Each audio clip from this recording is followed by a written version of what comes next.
കേരളത്തിൽ നടന്ന തെരഞ്ഞെടുപ്പിൽ ഇടതുപക്ഷ ജനാധിപത്യ മുന്നണിക്കേറ്റ തിരിച്ചടിയുടെ ആഘാതം ചെറുതല്ല. ഇത് യഥാർത്ഥത്തിൽ പ്രധാനമായും CPM-ന്റെ രാഷ്ട്രീയ നിലപാടിനേറ്റ തിരിച്ചടിയാണ്. ഇത് മനസ്സിലാക്കാൻ ദീർഘനാളത്തെ ചർച്ചയോ വിലയിരുത്തലോ ആവശ്യമില്ല. ഈ യാഥാർത്ഥ്യം മനസ്സിലാക്കാതെ ജനങ്ങൾക്ക് തെറ്റുപറ്റിയെന്ന നിലയിലുള്ള വിലയിരുത്തൽ ഒരർത്ഥത്തിൽ സ്വയം വിമർശനാത്മകമായ ഒരു വിലയിരുത്തലല്ല. അതാണ് കഴിഞ്ഞ ദിവസം സ്വരാജ് നടത്തിയത്. 10 വർഷത്തെ ഇടതുപക്ഷ ഭരണം കേരളത്തിൽ സൃഷ്ടിച്ച മാറ്റങ്ങൾ നിരവധിയാണ്. എന്നാൽ അത് എത്രമാത്രം സാധാരണക്കാരായ ജനങ്ങൾക്ക് ആശ്വാസം പകരുന്നതായിരുന്നു എന്ന് വിലയിരുത്തേണ്ടതാണ്. അതുമാത്രമല്ല, പാർട്ടിയും പാർട്ടിക്കാരും തമ്മിൽ സംഭവിച്ച അകലവും പാർട്ടി തിരിച്ചറിഞ്ഞില്ല.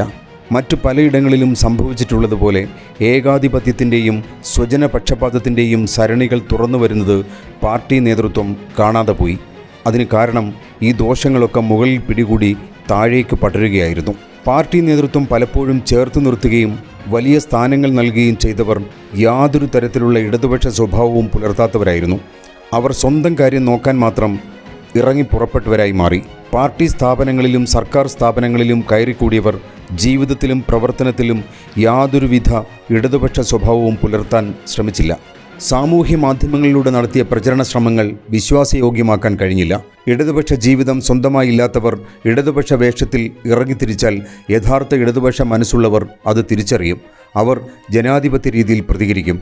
അതാണ് ഇപ്പോൾ സംഭവിച്ചത്. പാർട്ടി സെക്രട്ടറിയുടെ ഭാര്യയെ മത്സരിപ്പിക്കുക, പയ്യന്നൂരിൽ പാർട്ടിയെ ഹൃദയത്തിൽ സൂക്ഷിച്ചവർ പറഞ്ഞു പരാതികൾ മുഖവിലയ്ക്കെടുക്കാതിരിക്കുക, യഥാർത്ഥ ഇടതുപക്ഷ ജീവിതശൈലി സൂക്ഷിക്കുന്നവരെ പടിക്ക് പുറത്തു നിർത്തുക, സമ്പന്ന ബന്ധങ്ങളിലൂടെ പാർട്ടിയെ ശക്തിപ്പെടുത്താൻ ഇറങ്ങിപ്പുറപ്പെട്ടവർ സ്വയം സമ്പന്നരാവുക, ഇതൊക്കെ പാർട്ടി സഖാക്കൾ ശ്രദ്ധിക്കുന്നുണ്ടായിരുന്നു.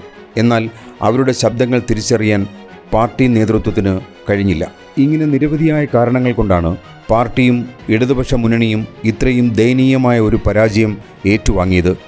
അത് തിരിച്ചറിഞ്ഞ് വ്യക്തിപൂജയും പ്രാദേശിക പൂജയും അവസാനിപ്പിക്കാൻ ശ്രമം തുടങ്ങുകയാണ് പാർട്ടി ചെയ്യേണ്ടത്. പാർട്ടി സ്ഥാപനങ്ങളിലും മറ്റും ജനാധിപത്യം സൂക്ഷിക്കാതെ പ്രവർത്തിക്കുന്ന നടത്തിപ്പുകാരോടുള്ള പ്രതിഷേധവും UDF-ന് അനുകൂലമായി മാറി. യഥാർത്ഥത്തിൽ ഒരു ഇടതുപക്ഷ സാന്നിധ്യം, CPM സാന്നിധ്യം കേരളത്തിലെ ജനങ്ങൾ ആഗ്രഹിക്കുന്നുണ്ട്. എന്നാൽ ആ സാന്നിധ്യത്തെ ഒരു ജില്ലയിലേക്ക് ഒതുക്കാതെ, കുറച്ചുമാത്രം വ്യക്തികളിലേക്ക് ഒതുക്കാതെ പുതിയൊരു രാഷ്ട്രീയ ദിശ സൃഷ്ടിക്കുകയാണ് പാർട്ടി അടിയന്തരമായി ചെയ്യേണ്ടത്.